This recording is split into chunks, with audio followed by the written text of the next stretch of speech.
everyone, long time no see. Welcome back to Top 5 Media. We've been out the game for a minute. My voice is a little raspy, but we're back with content for you specifically.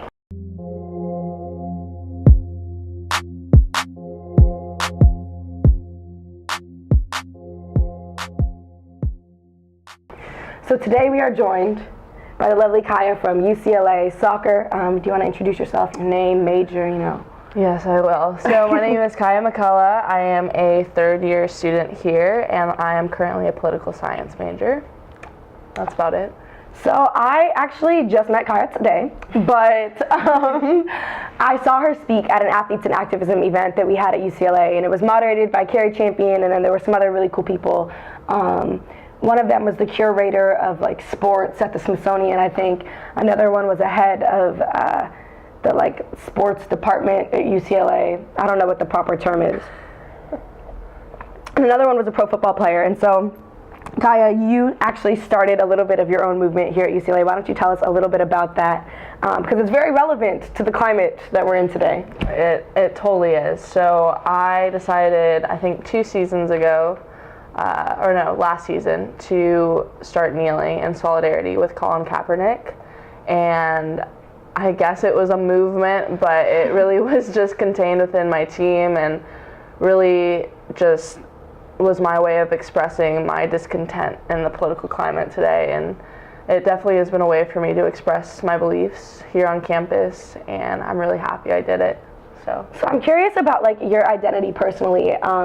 Growing up as a biracial kid myself, I know I've struggled a lot with just figuring out what exactly I wanted to stand for, what exactly I looked like in comparison to other people. And so it's finding that identity was really difficult for me until I got to UCLA and I was able to be around so many different kinds of people. And so what did that process kind of look like for you in finding your identity? And what is it? What did it look like to you? Yeah, so I'm actually black and white. My dad's black, my mom's white, and for any biracial kid, it is very, very hard growing. I wouldn't say for everyone, but for me, it was hard growing up, especially with a white mother, because I wanted to look like her, and I could not. I feel that struggle. I wanted to have blue eyes and red hair so badly. I could not understand for the life of me why I didn't have pale skin. I remember using all the white Barbies until I discovered Bratz dolls, but it was hard for me. And growing up, I grew up in Orange County, which is just south of here, and it's predominantly white, and I went to a predominantly white school, very different from how I looked, but honestly, I didn't have too many struggles with racism directly, just overt racism. I'm sure there was covert things I didn't realize was racism for a while, but it definitely, I think UCLA has helped me kind of come into my own. As you said, I think a lot of times I hesitate, or I would hesitate to speak out about issues that mattered to me in the black community just because I felt like I wasn't black enough. I was too black for the white people, but too white for the black people. And I think coming here and, like you said, being around people who look like me and being around people who are so passionate about what they do has really helped me come into my own. And I still struggle with it. I still get people why do you care? You're only half, people in high school would literally say that to me, why do you care? You're only half black. And I definitely has been a bit of a journey, but I think I'm better for it. Yeah, so what do you think, how do you think that, coming into your own, finding this identity, how do you think that translated until, you getting so passionate about this movement that you're let me figure out a way for me to articulate it or express it at UCLA? Coming into my own was just, I think it gave me a strength that I didn't know I had before. It gave me a sense of purpose and a sense of identity, and it almost liberated me to express what I believe. And I think that experience really pushed me in my belief system. So the fact that I didn't have to go through a lot of the overt racism that a lot of black men or black women, a lot of darker skinned people. I have light skin privilege. I grew up in a rich neighborhood. Not having to go through a lot of the struggles that a lot of people in our race that they experience, I think has given me a platform and a way in which to express discontent for others who necessarily can't speak out, especially going to school in LA where it's very liberal and open-minded and people are willing to listen and willing to learn and playing at such a high level. I mean, it's not professional, but NCAA is a pretty big deal. Division I college athletics is a pretty big deal for a lot of people. So I think having this platform has definitely given me a purpose to speak about. Like, I always had the beliefs, but now that I'm giving opportunity to speak about them, I think it definitely has inspired me. So were there any like fears that you had of like repercussions for speaking out and standing up for like what you believed in? For sure. I think one of the first people I told, I was like, Mom, okay, I'll kind of give background. The story is that I was on Twitter. I saw another unarmed black man being shot by police brutality. That's what this whole movement kind of started with. And so I remember starting to just cry, and I texted my mom. I was like, Mom, I can't look at this anymore and not do anything. I'm not doing enough, whatever, blah, blah, blah, blah, blah, long conversation. And then she was like, well, Kaiya, like anything you do, you know there's going to be repercussions. There's going to be consequences. And that's with everything. Whatever you choose to stand one way or another, there's going to be consequences. So I definitely thought that there was going to be more backlash than there was. For the most part, I've been met with open arms with the athletic department, with my team, with my coaches, with the fans, with my family, people I know from back home. I mean, there have been, I remember sending, I think Colin Kaepernick, some TMZ article came out and Colin Kaepernick like retweeted it. Mm-hmm. And I was all like, yeah, he did it. Like, whoa, that's awesome. And I like sent the link to my family and they were like, do not read the comments.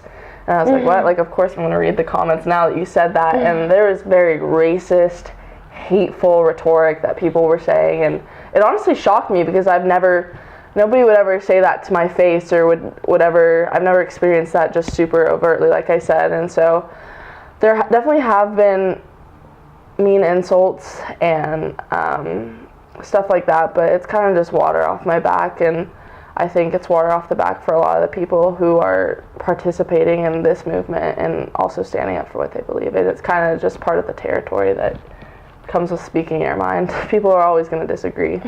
I think you touched on it a little bit in mentioning being at a university that's so liberal and so open, and so we're very blessed to go to UCLA and go to a place where like we can be educated on so many different things and we can meet people with open arms and hear their perspectives and they can hear our perspectives. But not everyone is blessed enough to be in that situation. Yeah. So when you're looking at athletes just in general, not everybody can be Colin Kaepernick. Yeah. But I'm curious as to if you think that athletes have a social responsibility to speak up for injustices just in any capacity. I would say yes. I think athletes definitely do have a responsibility, especially at the level that we're playing at. We have an audience, we have a fan base. Whether you're a rowing athlete or you're a top football star, there are people who are watching your every move. And I think whether you want to or not, you are thrown into a spotlight. And I think as role models and as people with the younger generations looking up to us and also the older generations looking down at us, we have a responsibility to speak our mind. I do think it's like an inherent responsibility that we have, and I think that just comes with the territory of sports. So some people believe that athletes shouldn't, and that, you know, they talk about this a lot, like shut up and dribble and different things like that, but you can't convince every athlete that they have to use this platform, and I think it's difficult in some ways to say everyone has to speak their mind, because what if they don't share the same belief system as you? So for athletes that don't necessarily know that how to speak their mind or in what way they're supposed to do it, how do you convince them that like they do have the social responsibility and that it is important? I think, I don't remember who this quote, I want to say it's MLK, but I don't know the stand for something, otherwise you'll fall for anything. Mm-hmm. I think that kind of rings true in what you're saying, just because, I mean, even if I believe people need to stand up for what they believe in, even if that's not something that a lot of other people necessarily agree with. Just because you just have a responsibility to be a good role model. And I think in part being a good role model is standing up for yourself and for holding strong to your convictions. I think that we as athletes are, again, given a platform, and it would be foolish to waste it by just being inactive in other things. Like, I think it dismisses the fact that line of thinking dismisses the fact that athletes are whole human beings. Like, we're not just athletes. We have social lives, we have emotions, we have mental health issues, we have views on politics and views on religion, and I think to dismiss those aspects of it is just naive. So lastly, I'm curious as to just where your passion for social justice just derives from. Like, why do you feel like you have this responsibility beyond just being an athlete, just as a person? You talked to me earlier about how you wanted to get into politics because you wanted to represent social justice and you wanted to be this voice for people, and where does that come from? I think I talked about this in my panel. I think the word that sticks out to me when I think about that question is empathy. And I think I have an exceptional amount of empathy for others who are suffering. And I think all of us are capable of having empathy, and I think we need empathy in this political climate. But I don't think I think everybody should have the opportunity to live a life as blessed as I have. And whether that means giving them help from the government, or whether that means giving them support in any way that they can, or evening the playing field, I think that's what needs to be done, and I think that's a very, very liberal standpoint. I was raised very liberal. Both my parents are. They both were UCLA athletes as well. So it runs in your blood. Yeah, I guess it runs in my blood. I also recently found out that my dad's biological family was a big part of the civil rights movement in Georgia, and they're like judges. So I like to think that it's genetic, but I don't really know. But I think it just comes from an inherent sense of empathy for others. That's very inspiring. I'm inspired. I was actually very inspired when I was watching you speak. I know it sounds like I'm taxing it, but I'm being serious. So at Top 5, we have a tradition. So in every video, we throw out a category, and you have to give me your top 5 response to the category. Oh gosh, I'm scared. Okay, so Christina in the background, y'all, you're gonna hear a faint voice, is gonna throw out a top 5. Okay, top 5 sources of inspiration. Oh gosh. Okay, well, I'll do my family as number 1. I know that's very cliche. I know that's very cliche, but Mom, okay. I know, hey Mom. No, definitely my family. They're some of the strongest, bravest individuals I know, and every single one of them teaches me something different. So I'll leave it at that. Second, cliche, my friends and my teammates. I see how hard they all work for their goals, and I think that's inspiring to be around. And I think a lot of who I am today has to do with my network of people in my village that helped grow me. Third, I would say a lot of the activists who came before us. I learned a lot about them at the panel, things that I wouldn't have even known. About these names like Jackie Robinson and Arthur Ashe and Bill Watt. Those names, but you don't really know the whole legacy. And so I think doing all the stuff that I did for Jackie Robinson's 100th birthday was really eye-opening for me, and so just seeing how far we've come gives me hope for how far we can go, and so that's another source of inspiration. 4, I'm gonna throw it to my man Obama. Quick lob. I know. I was a child when he was voted in president, and I don't think I really understood the historical significance of a black man becoming president. I did, but I didn't, because race wasn't really a huge thing in my life at that point. I was, 5th grade? So I think the fact that he is also another path creator is super inspiring.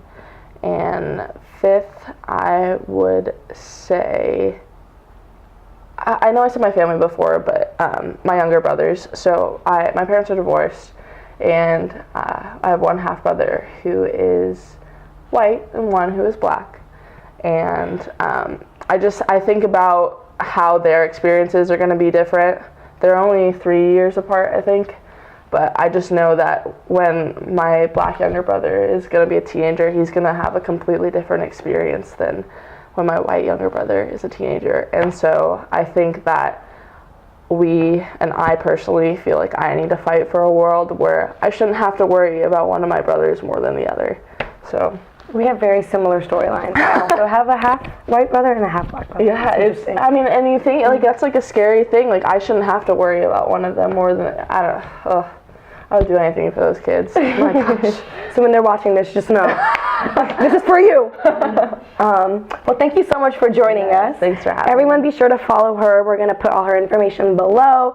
Follow Top 5. Check us out. We're back and we're better than ever. We'll see you next time.